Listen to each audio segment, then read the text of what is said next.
നമ്മുടെ വ്യക്തി ജീവിതത്തിൽ നമ്മൾക്ക് വ്യക്തിശുദ്ധി വരുത്തുക എന്നത് ഒരു വിശ്വാസിയെ സംബന്ധിച്ചിടത്തോളം അവൻ്റെ ജീവിതത്തിൽ നിർബന്ധമാണ്. എന്ന പോലെ തന്നെയാണ് വ്യക്തിശുദ്ധി പോലെ തന്നെ സാമ്പത്തിക ശുദ്ധിയും അവൻ കൊണ്ടു നടക്കേണ്ട പ്രധാനപ്പെട്ട ഒരു കാര്യമാണ്. ഒരു മനുഷ്യന്റെ ജീവിതത്തിൽ സാമ്പത്തിക ശുദ്ധിയില്ല എങ്കിൽ അവന് ഒരാൾക്കും വിശ്വാസമുണ്ടായിരിക്കില്ല. എത്ര അവൻ നന്മ ചെയ്തിട്ടും എത്ര നന്മയുടെ പക്ഷം ചേർന്ന് നിന്നിട്ടും കാര്യമില്ല. അവന്റെ ജീവിതത്തിൽ സാമ്പത്തിക ശുദ്ധി നഷ്ടപ്പെട്ടാൽ ഒരു മഖ്ലൂക്കിനും അല്ലാഹുവേ പടച്ച റബ്ബേ അവനിക്ക് താല്പര്യമുണ്ടാകില്ല, ഇഷ്ടമുണ്ടാകില്ല. കാരണം എന്താണ്? സാമ്പത്തിക ശുദ്ധി എന്ന് പറഞ്ഞാൽ അങ്ങനെയാണ്. ചില ആളുകൾ നിസ്കരിക്കുന്നുണ്ടാകും, നോമ്പെടുക്കുന്നുണ്ടാകും, നല്ല നല്ല സൽക്കർമ്മങ്ങൾ മറ്റു കാര്യങ്ങൾ ചെയ്യുന്നുണ്ടാകും. പക്ഷേ സാമ്പത്തിക ശുദ്ധി അവന്റെ ജീവിതത്തിൽ ഇല്ല എങ്കിൽ അവന്റെ ജീവിതത്തിൽ പിന്നെ ഒരിക്കലും തന്നെ എന്ത് തന്നെ നേടാൻ ശ്രമിച്ചിട്ടോ എന്ത് ചെയ്തിട്ടും എൻ്റെ പ്രിയമുള്ളവരെ കാര്യമുണ്ടാകൂല. കാരണം സാമ്പത്തിക ശുദ്ധി എന്ന് പറഞ്ഞാൽ അത്രത്തോളം വലിയ ഭദ്രതയാണ്, അത്രത്തോളം മഹത്വമാണ് സാമ്പത്തിക ശുദ്ധി എന്ന് പറയുന്നത്. നമ്മൾ മറ്റുള്ളവരുടെ ഹക്ക് നമ്മുടെ ജീവിതത്തിലുണ്ടെങ്കിൽ പിന്നെ നമ്മൾ എന്ത് ചെയ്തിട്ടും കാര്യമില്ല. അത് ഇല്ലാതെ മറ്റുള്ളവരുടെ ഒരു ബാധ്യത പോലും നമ്മുടെ ജീവിതത്തിൽ ഇല്ലാതിരിക്കാനാണ് റബ്ബിൻ്റെ മുമ്പിൽ നമ്മൾ ശ്രദ്ധിക്കേണ്ടത്. അതുകൊണ്ട് എൻ്റെ പ്രിയമുള്ളവരെ, മറ്റുള്ളവരുടെ സാമ്പത്തിക ശുദ്ധി എന്നത് നമ്മുടെ ജീവിതത്തിൽ വേണ്ടതാണ്. മറ്റുള്ളവരുടെ സമ്പത്ത്, മറ്റു മുതലുകൾ നമ്മുടെ ജീവിതത്തിൽ, എൻ്റെ സ്വത്തിൽ എൻ്റെ അയൽവാസിയുടെ അല്ലെങ്കിൽ കൂട്ടുകാരൻ്റെ അല്ലെങ്കിൽ മറ്റുള്ളവരുടേത് ഇല്ല എന്ന് നമ്മൾ വളരെയധികം ഉറപ്പുവരുത്തണം. അല്ലേ? അല്ലാഹു അതിന് തൗഫീഖ് നൽകട്ടെ. ഈ ഒരു മറ്റുള്ളവരുടെ ഹക്ക് നമ്മുടെ ജീവിതത്തിലുണ്ടെങ്കിൽ നാളെ പടച്ച തമ്പുരാന്റെ മുമ്പിലേക്ക് നമ്മൾ കടന്നു ചെല്ലുമ്പോൾ എൻ്റെ പ്രിയമുള്ളവരെ, നമ്മുടെ ആഖിറം നഷ്ടപ്പെട്ടിരിക്കുകയാണ്. മാത്രമല്ല ഈ ദുനിയാവിൻ്റെ തുരുക്കുമുകളിലൂടെ നമ്മൾ കടന്നു പോകുമ്പോൾ ഈ ദുനിയാവും നമ്മുടെ നിന്ന് നഷ്ടപ്പെട്ടിരിക്കുകയാണ്. ആർക്കെങ്കിലും നമ്മോട് വല്ലാത്ത സ്നേഹമുണ്ടായിരിക്കുമോ? നമ്മൾ നിസ്കരിക്കുന്നുണ്ട്, നോമ്പെടുക്കുന്നുണ്ട്, ഒരുപാട് സൽക്കർമ്മങ്ങൾ നമ്മൾ ചെയ്യുന്നുണ്ട്.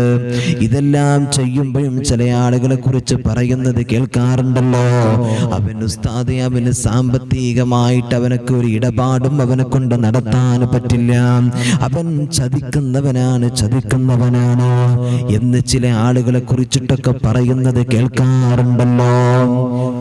5 വക്തിലും പള്ളിയിൽ വരുന്നവനാണ്, 5 വക്തും പള്ളിയിൽ വരുന്നവനാണ്, അള്ളാഹുവിനെ മനസ്സിലാക്കി കൊണ്ട് ജീവിക്കുന്നവനാണ്. പക്ഷേ സാമ്പത്തിക ശുദ്ധി നഷ്ടപ്പെട്ടാൽ, ആ സാമ്പത്തികപരമായിട്ടുള്ള ശുദ്ധി അവനിക്കില്ല എങ്കിലോ എൻ്റെ പ്രിയമുള്ളവരെ, നിങ്ങളൊന്ന് ആലോചിച്ച് നോക്കണം. പ്രിയമുള്ളവരെ, നമ്മൾ പറയാണ് പിന്നെ അവനിക്ക് ജീവിതത്തിൽ ശുദ്ധിയില്ല എന്ന്, അവൻ നല്ലവനല്ല, അവനിക്ക് ഇടപാടിന് പറ്റൂല എന്ന് പറയുകയാണല്ലോ. അതാ ദുനിയാവ് നഷ്ടപ്പെട്ടിരിക്കുകയാണ്. നമ്മുടെ കുടുംബവും നമ്മുടെ ബന്ധപ്പെട്ടവരെ എല്ലാവരും നമ്മെ ശപിക്കുകയാണ്, കൈയൊഴിയുകയാണ്, നമ്മെ കുറിച്ചിട്ട് മൈനസ് പറഞ്ഞുകൊണ്ടിരിക്കുകയാണ്. എന്നാൽ നാളെ പടച്ച തമ്പുരാന്റെ മുമ്പിൽ ആഖിറത്തിലേക്ക് കടന്നു വരുമ്പോഴും അങ്ങനെ തന്നെയാണ്. അള്ളാഹുവിന്റെ മുമ്പിൽ നമുക്ക് വിജയിക്കാൻ കഴിയുന്നില്ല.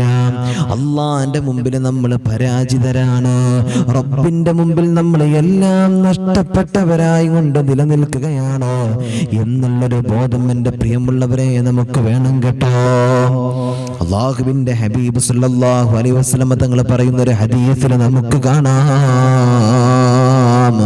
ഈ ദുനിയാവിൽ വെച്ചിട്ടോ ഒരുപാട് സൽക്കർമ്മങ്ങൾ ചെയ്ത ഒരാള്, ദുനിയാവിൽ വെച്ച് ഒരുപാട് സൽക്കർമ്മങ്ങൾ ചെയ്താൽ എൻ്റെ പ്രിയമുള്ളവരെ നമ്മൾ മനസ്സിലാക്കണം, ദുനിയാവിൽ വെച്ച് നന്മകൾ ചെയ്തവനാണ്. പക്ഷേ മറ്റുള്ളവരുടെ ഹക്ക് നമ്മുടെ ജീവിതത്തിലുണ്ടെങ്കിലോ, സമ്പത്തുണ്ടെങ്കിലോ, അവകാശികൾക്ക് കൊടുക്കാനുണ്ടെങ്കിലോ റബ്ബിന്റെ മുമ്പിൽ നമ്മൾ പരാജിതരാണ്. ചെയ്ത് കൂട്ടിയിട്ടുള്ള ഇബാദത്തുകളുണ്ടല്ലോ, നമ്മൾ ചെയ്ത നിസ്കാരങ്ങള്, നമ്മൾ നിർവഹിച്ച നോമ്പുകള്, നമ്മൾ കൊടുത്തു വീട്ടിയ സദഖകളും സക്കാത്തുകളുണ്ടല്ലോ, ഇതെല്ലാം പാഴായി പോവുകയാണ്. ഇടപാടുകളാണ്, അല്ലാഹു സുബ്ഹാനഹു വ തആലയുമായിട്ടുള്ള ഇടപാടുകളാണെങ്കിൽ, അവിടത്തേക്ക് ചെയ്തിട്ടുള്ള തെറ്റുകുറ്റങ്ങളാണെങ്കിൽ, അല്ലാഹുവിനോട് നമ്മൾ പൊറുക്കലിനെ തേടിയാൽ, നമ്മളൊന്ന് തൗബ ചെയ്താൽ, നമ്മൾ മനമുരുകിയൊന്ന് പടച്ച തമ്പുരാനോട് നമ്മൾ ദുആ ചെയ്താൽ അതോടുകൂടെ തീരുന്ന കാര്യമേയുള്ളൂ. പക്ഷേ ഒരു വ്യക്തിയോട് ചെയ്യുന്ന കാര്യങ്ങൾ അങ്ങനെയല്ല. ഒരു വ്യക്തിയോട് നമ്മൾ ചെയ്യുന്ന കാര്യങ്ങളാണെങ്കിലോ ആ വ്യക്തിയെ കണ്ടിട്ടോ പറയാനുള്ളത് പറഞ്ഞു തീർക്കണം, കൊടുക്കാനുള്ളത് കൊടുത്തു തീർക്കണം, വാങ്ങാനുള്ളത് വാങ്ങി തീർക്കണം. ഇങ്ങനെയാണ് വ്യക്തിയോടുള്ളത്.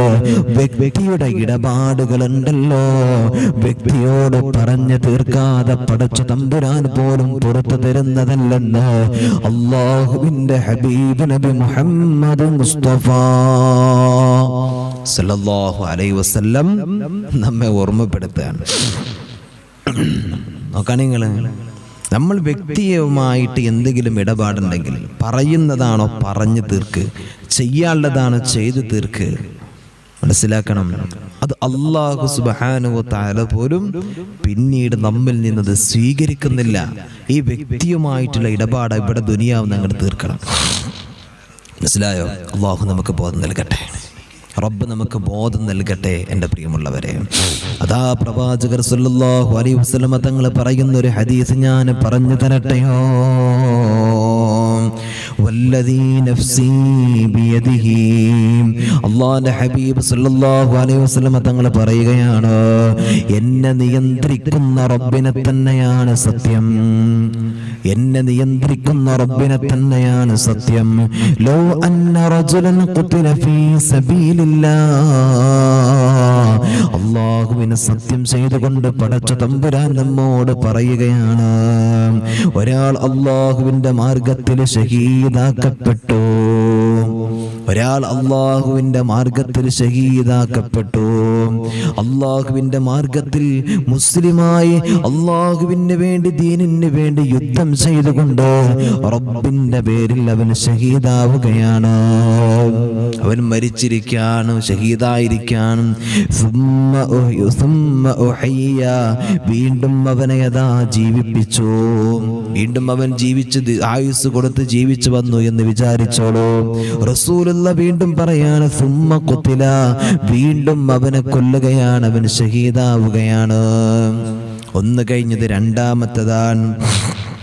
എന്നിട്ടോ വീണ്ടും സുമ്മ ഉഹയ്യ, വീണ്ടും അല്ലാഹുവിന്റെ ഹബീബ് പറയുന്നു, വീണ്ടും അവനിക്ക് അല്ലാഹു തആല ജീവൻ കൊടുത്തു, ജീവൻ കൊടുത്തിട്ട് വീണ്ടും അവൻ എണീറ്റിരിക്കുകയാണ്. ആ എണീറ്റപ്പോഴും സുമ്മ ഖുതില, വീണ്ടും മൂന്നാമത്തെ പ്രാവശ്യവും അവനെ ഷഹീദാക്കിയിരിക്കുകയാണ്, അവനെ അങ്ങ് കൊന്നിരിക്കുകയാണ്. എന്തിനാ കൊന്നത്? അള്ളാഹുവിന്റെ പരിശുദ്ധമായ ദീനിന്റെ മാർഗത്തിലാണ് അവനെ കൊല്ലുന്നത്, അല്ലേ? അങ്ങനെ ദീനിന്റെ മാർഗത്തിൽ അവനെ വീണ്ടും അവിടുന്ന് കൊന്നിരിക്കുകയാണ്, അവനെ ഷഹീദാക്കപ്പെട്ടിരിക്കുകയാണ്. അങ്ങനെയുള്ള സാഹചര്യങ്ങൾ കടന്നു വന്നാൽ, അങ്ങനെയൊരു സാഹചര്യം കടന്നു വന്നാൽ അള്ളാഹുവിന്റെ ഹബീബ് സല്ലല്ലാഹു അലൈഹി വസല്ലമ തങ്ങൾ അവിടുന്ന് പറയുകയാണ്, 3 പ്രാവശ്യം അല്ലാഹുവിന്റെ ദീനിന് വേണ്ടി ഷഹീദായ ഒരാൾ, എത്ര പ്രാവശ്യം? 3 പ്രാവശ്യം അല്ലാഹുവിന്റെ ദീനിന് വേണ്ടി ഷഹീദായ ഒരാൾ. ഇത് സാങ്കല്പികമായിട്ട് അല്ലാഹുവിന്റെ ഹബീബ് പറയാണ് അവിടെ. അങ്ങനെ അവൻ ഷഹീദായി റബ്ബിന്റെ മുമ്പിൽ നിൽക്കുകയാണ്.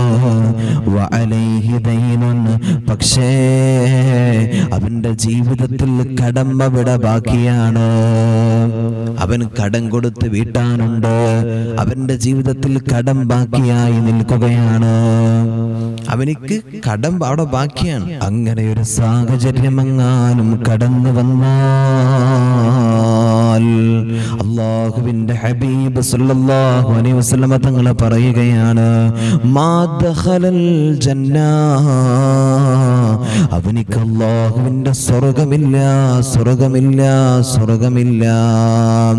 ഏതുവരെയാണ് അവനിക്ക് സ്വർഗ്ഗമില്ലാത്തതെന്നറിയോ?